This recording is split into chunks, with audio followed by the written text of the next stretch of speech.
Il peut parfois nous sembler que nos prières ne sont pas entendues et que Dieu est lointain. Dans le livre d'Esther, la nation de Juda est en exil, loin de chez eux, entourés d'ennemis et de dieux étrangers. Les Juifs étaient sous la menace d'un génocide. À l'heure où ils avaient le plus besoin de lui, Dieu semblait silencieux. Que penser quand Dieu semble silencieux? Lorsque nous lisons l'histoire d'Esther, on entend l'écho des pas de Dieu guidant chaque événement. D'abord, il se produit quelque chose de miraculeux.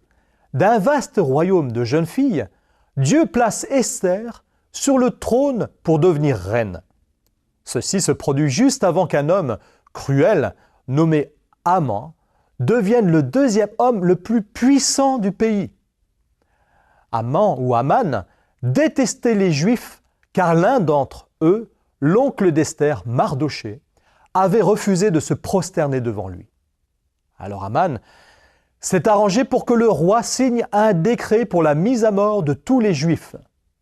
Mais Esther, dans l'un des plus grands actes de foi narrés dans la Bible, risque sa vie en se rendant auprès du roi, alors qu'il n'avait pas sollicité sa présence pour plaider la cause de son peuple. Le roi publie alors un autre décret autorisant les Juifs à se défendre, et le complot malveillant d'Haman est révélé.